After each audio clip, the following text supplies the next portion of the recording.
ನಂಬಿ ವಿಮೋಚನಕ್ಕೆ ಪಾತ್ರರಾಗಲಿಕ್ಕಾಗಿ ಬಂದಂಥ ದೇವರು ವಿಶೇಷವಾಗಿ ಈ ದಿನ ಈ ಹಬ್ಬ ಪ್ರಪಂಚಾದ್ಯಂತ ಕೂಡ ಮಾಡ್ತಾ ಇದ್ದಾರೆ. ಹಾಗಾಗಿ ಆ ಸೃಷ್ಟಿಕರ್ತನಾದ ದೇವರು ಮಾನವ ರೂಪದಲ್ಲಿ ಮರಿಗಳ ಗರ್ಭದಲ್ಲಿ ಜನ್ಮಿಸಿದ್ದಾರೆ.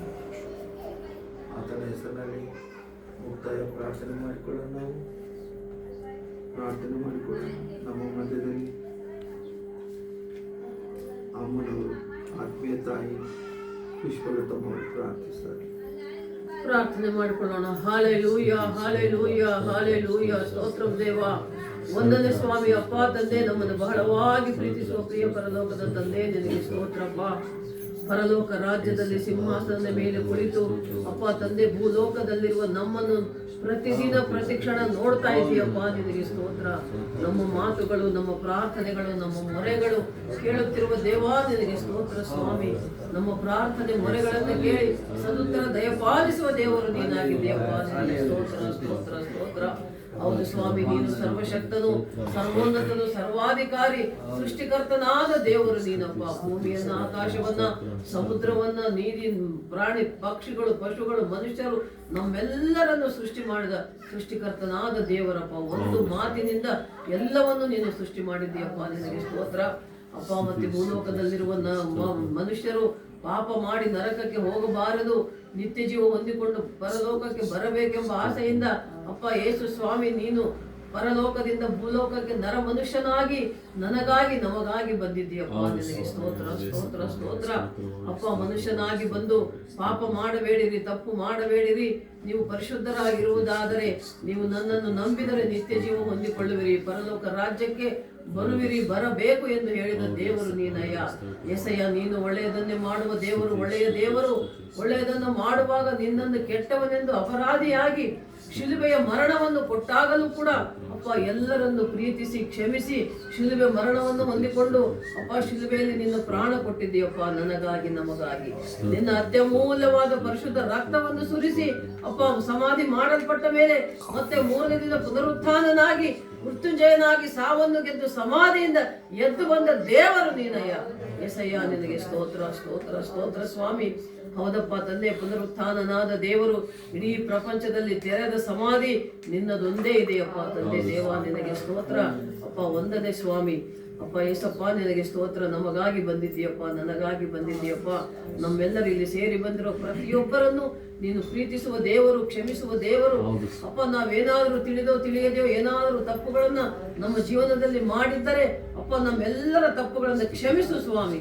ಕ್ಷಮಿಸುವ ದೇವರು, ಪ್ರೀತಿಸುವ ದೇವರು ಅಪ್ಪ, ಪ್ರಾರ್ಥಿಸುವ ದೇವರಪ್ಪ. ನೀನು ಹೇಳಿದ್ದು ಸ್ವಾಮಿ, ನಿನ್ನ ಹಾಗೆ ನಾವು ಕೂಡ ಒಬ್ಬರನ್ನೊಬ್ಬರು ಪ್ರೀತಿಸುತ್ತಾ, ಒಬ್ಬರಿಗಾಗಿ ಒಬ್ಬರು ಪ್ರಾರ್ಥಿಸುತ್ತಾ, ಒಬ್ಬರನ್ನೊಬ್ಬರು ಕ್ಷಮಿಸುತ್ತಾ ಇರುವುದಾದರೆ ನಿನ್ನ ಆಶೀರ್ವಾದ, ಕೃಪೆ, ಅನುಗ್ರಹ, ದಯ, ಕರುಣೆಗಳನ್ನ ನಾವು ಹೊಂದಿದವರಾಗ್ತೇವಪ್ಪ. ಆ ಒಂದು ಕೃಪೆಯನ್ನು ನಮಗೆ ತೋರಿಸು ಸ್ವಾಮಿ. ನಿನ್ನ ಕೃಪೆಯೊಂದೇ ನಮಗೆ ಸಾಕಪ್ಪ. ಸೇರಿ ಬಂದಿರೋ ಪ್ರತಿಯೊಬ್ಬರನ್ನು ನಿಮ್ಮ ಕೈಗೊಪ್ಪಿಸ್ತಾ ಇದ್ದೇನೆ. ಎಲ್ಲ ಕುಟುಂಬಗಳನ್ನ, ಎಲ್ಲರನ್ನ ಹೆಸರಾಗಿ ನೀನು ಆಶೀರ್ವದಿಸು ಸ್ವಾಮಿ.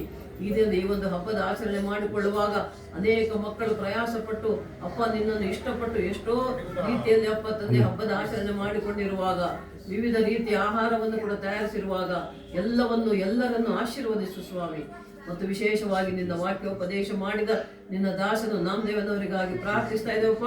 ಇಡೀ ವಯಸ್ಸಿನಲ್ಲಿ ಕೂಡ ನಿನ್ನ ಆಯುಷ್ಯ, ಆರೋಗ್ಯ, ಬಲ ಕೊಟ್ಟು ನಡೆಸಿದ್ಯಪ್ಪ. ನಿನಗೆ ಸ್ತೋತ್ರ. ಇನ್ನು ಮುಂದೆ ಕೂಡ ತಂದೆ ನಾವು ಇಬ್ಬರು ಕೂಡ ನಮ್ಮ ಉಸಿರಿರುವವರೆಗೆ, ನಾವು ಬದುಕಿರುವವರೆಗೆ ಏಸಪ್ಪ ನಿನಗಾಗಿ ಅಪ್ಪ ಮತ್ತಾಯ ಸುವಾರ್ತೆ 6:33 ವಾಕ್ಯ ಹೇಳುವ ಪ್ರಕಾರ ಮೊದಲು ನಿನ್ನ ರಾಜ್ಯಕ್ಕಾಗಿ, ನೀತಿಗಾಗಿ ನಾವು ತವಕಪಟ್ಟು ಜೀವಿಸುವಂತೆ ಸಹಾಯ ಮಾಡು. ಎಲ್ಲ ವಿಶ್ವಾಸಿಗಳು, ಎಲ್ಲ ಸೇವಕರು ಕೂಡ ಅಪ್ಪ ನಿನಗಾಗಿ, ನಿನ್ನ ರಾಜ್ಯಕ್ಕಾಗಿ, ನೀತಿಗಾಗಿ ತವಕಪಟ್ಟು ಜೀವಿಸುವಂತೆ ಸಹಾಯ ಮಾಡಪ್ಪ. ಪ್ರತಿಯೊಬ್ಬರಿಗೂ ನಿತ್ಯ ಜೀವ ದಯಪಾಲಿಸು ಅಪ್ಪ. ನಂಬಿದವರು ರಕ್ಷಣೆ ಹೊಂದಿರುವವರು, ನಂಬದೇ ಇರುವವರು ಶಿಕ್ಷೆಗೆ ಗುರಿಯಾಗುವರು, ನರಕಕ್ಕೆ ಹೋಗುವರು ಎಂದು ಬೈಬಲಲ್ಲಿ ನಾವು ನೋಡ್ತಾ ಇದ್ದೇವೆ ಸ್ವಾಮಿ. ನಿನ್ನ ಸತ್ಯವೇದ ಹೇಳುವ ಮಾತಿನಂತೆ ಅಪ್ಪ ಪ್ರತಿಯೊಬ್ಬರು ನಿನ್ನ ನಂಬಿಕೊಂಡು ನಿನ್ನ ರಕ್ಷಣೆಯಲ್ಲಿ ಬರುವಂತೆ ಸಹಾಯ ಮಾಡು. ಪರಲೋಕಕ್ಕೆ, ಸ್ವರ್ಗಕ್ಕೆ ಹೋಗುವಂತೆ ಸಹಾಯ ಮಾಡಪ್ಪ. ನಮ್ಮನ್ನು ಎಲ್ಲವನ್ನು ನಿಮ್ಮ ಕೈಗಳಿಗೆ ಒಪ್ಪಿಸ್ತಾ ಇದ್ದೇವೆ ಅಪ್ಪ. ಪರಲೋಕ ರಾಜ್ಯದಲ್ಲಿ ಇದ್ದು ನಮ್ಮನ್ನು ಆಶೀರ್ವದಿಸುವ ದೇವರು ನೀನು. ನಿನಗೆ ಸ್ತೋತ್ರ ಸ್ವಾಮಿ ಅಪ್ಪ. 91ನೇ ಕೀರ್ತನೆ ಹೇಳುವ ಪ್ರಕಾರ ಪರಾತ್ಪರನ ಮೊರೆ ಹೊಕ್ಕಿರುವವನು ಸರ್ವಶಕ್ತನ ಆಶ್ರಯದಲ್ಲಿ ಸುರಕ್ಷಿತನಾಗಿರುವನು ಎಂದು ನಿನ್ನ ವಾಕ್ಯ ಹೇಳುವಂತೆ ಇಲ್ಲಿ ಸೇರಿ ಬಂದಿರುವ ನಾವೆಲ್ಲರೂ ನಿನ್ನ ಮಕ್ಕಳಾಗಿ, ನಿಮ್ಮ ಸೇವಕರಾಗಿ, ನಿಮ್ಮ ದಾಸರಾಗಿ, ನಿಮ್ಮ ಚಿತ್ತವನ್ನು ನೆರವೇರಿಸುವವರಾಗಿ, ನಿಮ್ಮ ಸುವಾರ್ತೆಯನ್ನು ಮಾಡುವವರಾಗಿರುವ ನಮ್ಮನ್ನು ಅಪ್ಪ ನಾವೆಲ್ಲರೂ ಕೂಡ ನಿನ್ನ ಆಶ್ರಯದಲ್ಲಿ ಸುರಕ್ಷಿತವಾಗಿ, ಸಂತೋಷವಾಗಿ, ಸಮಾಧಾನವಾಗಿರುವಂತೆ ಸಹಾಯ ಮಾಡಪ್ಪ.